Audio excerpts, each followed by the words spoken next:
Hey everyone, today I'm going to be interviewing Riya about her experiences as an officiant. We're going to cover how she got interested in officiating weddings, what's the process like of getting married, any of the changes that have happened during COVID, as well as what are some of the benefits of being legally married and some of her favorite wedding moments.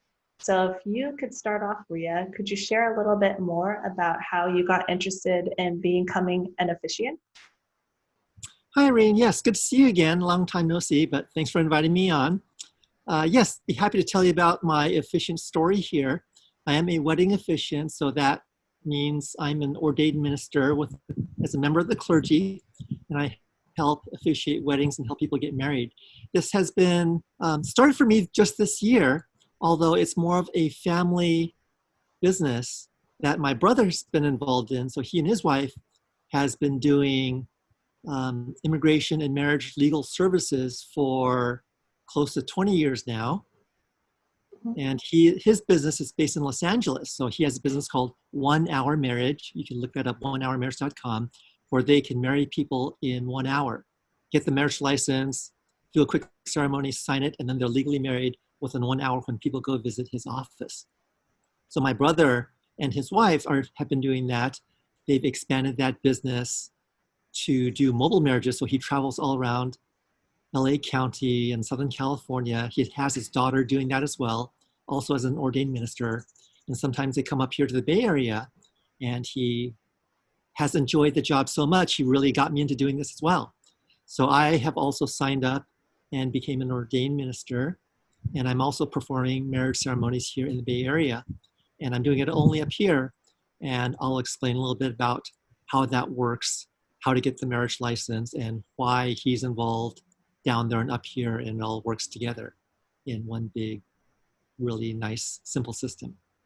That's awesome. And for those people who aren't married out there, I have I am married myself and did have to go through some paperwork, figuring out like, oh, what do I actually need to do, like reading some government websites. Do you think you could share a little bit more about what the process is of getting married, the marriage license, what are like the differences and what you need to. Sure, and glad to. Congratulations, Irene, on your marriage too. I saw that on Facebook in the recent past, so congratulations to you. Very happy for you. I'm also married myself for 24 years now, I think coming up to the big 25, another half a year. So it's a great thing, I think. Everyone should do that at some point in their life. It's definitely a very memorable and good learning experience. So getting married hasn't changed that much over the years.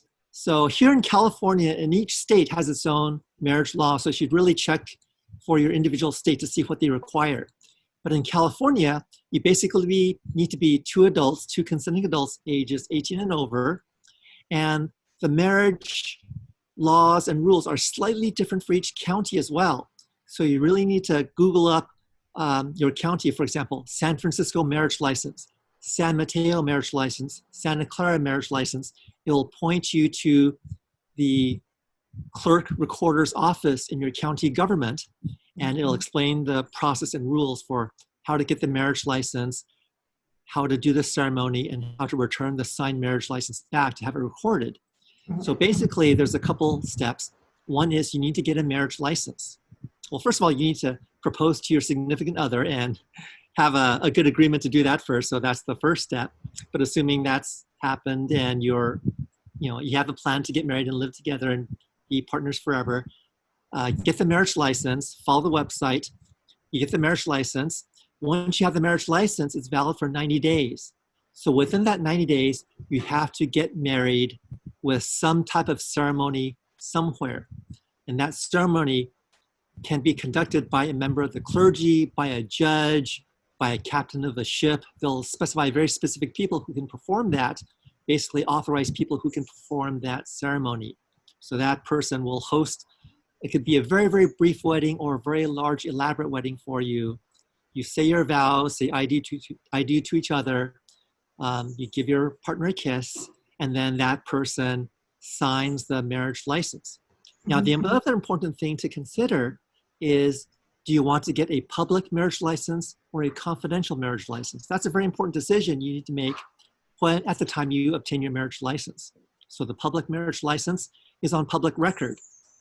And anybody who does a search on the public records under your name can find that license and the marriage certificate to see who you married and the details of that wedding. And for the public marriage licenses, you also need 1 or 2 witnesses to also be at your wedding and to sign that license as well, depending on the county, 1 or 2. Or you can opt to choose a confidential marriage license, in which case you don't need a witness.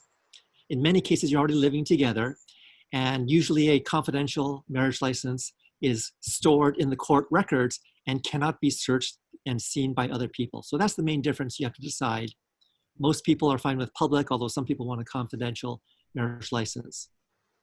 So once you get your marriage license, you schedule your own wedding, make sure it's scheduled within that 90-day time frame. You hold the wedding, say your vows, the officiant signs the marriage license, you return it back to the clerk's office, and you're married. In a lot of cases, some people like to host their own wedding and do it their own way. Some people just want a very simple wedding just to be legally married very quickly, and they can actually do it at the city hall, at the clerk's office, and the clerk there can also officiate a very brief ceremony for you at City Hall, usually for a small charge, and you can get that done on the same visit in many cases. It's that simple. Yeah, that's awesome. I mean, what are some of the benefits of being legally married? I know it sounds like there is a little bit of work involved because you need to get the license, you need to get somebody to witness, you need to get like a clergy or somebody at the county office. Like, there's like a small fee that you'd have to pay. Like, what are the benefits of being married? Right. So there is some paperwork. So just read through the rules. Just do that. You do it once, hopefully, and you'll be married. But the benefits are tremendous, especially for the LGBTQ community, which I'm a member of. We know that same-sex couples have not been able to get married for a long, long time until the past several years. And since then, they can now enjoy all the legal benefits of being married. For example, you could file taxes jointly as a married couple if you want. Depending on your tax situation, that may or may not save some taxes for you both. You can actually share in a lot of joint property. You could sign, you can buy a house together. Probably one of the most important things is you can now act as your proxy for the other person for medical decisions. So especially right now in this COVID timeframe, where at any time in your lifetime, if you have an accident or if one person becomes seriously ill or incapacitated, you want to have someone be able to take care of you, someone to be able to visit you in the hospital and to make decisions about how to take care of you next. And being legally married gives you that right automatically. Whereas if you're just domestic partners, some states may not give you the right to even simply visit them in the hospital. And it's very tragic in some of those cases. But being legally married gives you that protection. Yeah, I mean, there are like quite a few benefits of being married, whether it's like financial reasons for some people. I know it doesn't always make sense for them to file jointly and they want to file separately, but even having that opportunity to do so, it's pretty great. And then I know also, if you plan to have kids or adopt kids, if you're going to be single parents living together versus a married couple, that also has big implications over the custody rights of your children and the parenting rights of your children as well. Yeah, and then you mentioned a little bit about coronavirus. So right now, there's still a lot of limitations on how many people you feel safe being around, or who to invite to your wedding, or a lot of weddings have been canceled or really shrunken in size. So do you think you could share a little bit more about weddings in the time of coronavirus? Sure, exactly. So this year, 2020 has been rough for everyone. As everyone knows, all gatherings and large events have been postponed and canceled throughout most of this country. So many weddings have been postponed. However, legal marriages we consider to be still a very essential activity. It's very important to get that legal status of being married so that you can have that legal protection in your family unit as a couple and to be able to care for each other in medical decisions. So we still want to perform those legal marriages to help you get married and get that legal status. Now the challenge is, because of COVID-19, a lot of the county offices have shut down during the spring timeframe. Now, at the end of April, Governor Newsom here in California signed an executive order to encourage all the counties to start virtual weddings and virtual wedding ceremonies to enable people to get married even during a lockdown timeframe. So in the last month or two, many counties have been scrambling, and some counties and maybe most are actually up to speed now in offering virtual weddings. So if you look at your county website, like San Francisco Marriage License, they now offer Zoom-based weddings, which is good. So you can actually apply online for a marriage license and actually schedule a Zoom appointment with a person at City Hall to actually do a wedding ceremony online with them and get married over video conference. Now, some counties can also still do the online marriage license, set up an appointment to get information. Some counties like Santa Cruz, San Joaquin, outside of the immediate Bay Area, and I think even Marin, perhaps right now, will actually still issue paper-based marriage licenses, so you can actually get that marriage license in paper and then go off and do your own wedding. Hire an officiant, do your own wedding, not necessarily a large wedding party. You'll need to wait until next year perhaps to schedule a big party, but at least you can have a very small gathering of just immediate family members, just the couple, to just have a quick 10 to 15 minute I do ceremony, say the vows, and have a sign to be legally married. So that can still work. Okay, yeah. Well, I'm glad to hear that people can still get married now, even during the time of coronavirus, and either virtually or getting the license in paper and still having at least a wedding of some sorts that they would still want to have. Right.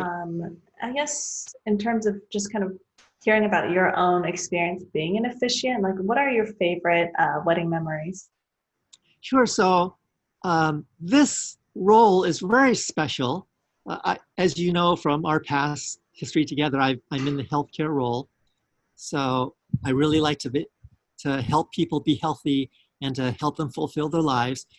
Being invited to be part of a couple's most memorable moment in their lives, the moment of getting married, is a special honor. So it's a very wonderful experience to be a part of that moment. And so far, every couple has wanted to have their own special marriage wedding ceremony in their own unique way. So every ceremony is unique and different. I've had one couple that wanted to get married out by the beach. So I actually spent some time consulting with them, explaining what are some good locations in Santa Cruz, in Monterey, and Carmel that they could consider, because I've actually gone to those locations myself many times. I actually got myself married over in Monterey at Lovers Point Park. And actually that's the location they chose to get married in. So I went back after and officiated their marriage at Lovers Point Park in Monterey, technically in Pacific Grove. Another couple I'll be marrying next month in August up in San Francisco is wanting to get married in the Castro Theater because they met there and watched their first movie together. And they're both film buffs. So that's a very special place for them. So I'll be holding a very short ceremony for them on the stage in the theater there. So every couple is unique, and it's really incredible to be a part of that special moment. And because I get to actually help conduct this brief event, I'm helping these couples script their very special words they want to say to each other, helping them guide, incorporating a lot of their own ideas, plus adding some of my own and helping guide them into creating the perfect moment for themselves. So I've done a lot of public speaking in the past. That really helps give them a lot of confidence to stand up in front of their relatives and to bravely speak their vows to their partner to enter in their relationship going forward. Yeah, that's awesome. It's awesome you get to be part of a really big moment in their lives. You can share some of your own personal wisdoms as well as your experience in speaking roles and just like working with other people a lot. Just to kind of round it out about you, like what other hobbies do you have? What are some other things that you're interested in besides being an officiant? Sure. So being an officiant is just a part-time thing I started doing this year. One thing I've been doing for the past 10 years is I've been in the healthcare industry. I have my own business. I'm a certified massage therapist and also a certified personal trainer. So I work with private clients, individual clients, to keep them healthy, keep them active, help them recover from injuries, help them stay healthy and fit. The massage is a great way to help them recover more quickly between their workouts. And I have a lot of elderly clients as well, so that really helps them stay more active and stay healthy. I think one of my best clients I've had in the past was this 98-year-old man who I started working with, he was living in a assisted living home, and I worked with him for a full 5 years until he was 103, until he passed away a couple of years ago. But that was a pleasure to work with him, not just helping him stay healthy, but we shared so many stories and so many thoughts together about learning about his history and what he's gone through in the history of this United States as well. So it's a nice two-way learning venue in both directions with the client and myself, teaching them and also learning a lot from them and helping them get more out of their lives. That's awesome. I'm really glad to hear you get to do all of these things that you really enjoy. You get to be a nice positive influence in other people's lives. If somebody wanted to find an officiant like you, where would they go to find you? Sure, absolutely. So there are a lot of wedding officiants around. It's not that hard to be one, actually. So if you actually go to Yelp and search for wedding officiant in your neighborhood, you'll see hundreds of them. So there's a lot of them out there. People typically interview many wedding officiants and choose the one that they gel with the best on their personality, what they can do for them, on price, of course, as well. If you want to find out more about me, you can also just search for officiant Riya directly on Yelp, or you can also Google up officiant Riya. I think hopefully that will come up as well. My URL that's listed as tinyurl.com/officiant Riya will direct you directly to my Yelp page, so you can actually see more information there. And if you wanted to learn more about what my brother did with onehourmarriage.com based in LA, the reason I mentioned that is because sometimes you might find out your county office might be closed still and may not be issuing marriage licenses. So the reason my brother is coming up here and the reason I got involved with him is that he's in a small group of special notaries within LA County that can issue Los Angeles-based marriage licenses that are valid throughout all of California. So he can come up here to help issue a license up here. He can do a ceremony, or I can do the ceremony for you. And that's how we can actually deliver more ceremonies and licenses to people up here in the area if your county might happen to be closed or have a long backlog of issuing marriage licenses. So we can help you get married more quickly at the time that you want. Gotcha. That's awesome. Well, thanks so much for sharing your experience about why you decided to become an officiant, how you're passionate about the space, passionate about helping others. It's cool that you learned all about this through your brother, and now you've kind of gotten into it. You're doing weddings. Hopefully people learned a little bit more. Thanks again for being on the show today. For our viewers, if you found this video helpful, hit that like button and subscribe to the channel for more videos. Signing off, as always, deep breath in, deep breath out. Have a good rest of your day, everyone. Take care. Hey, thank you, Irene. Thank you, everyone.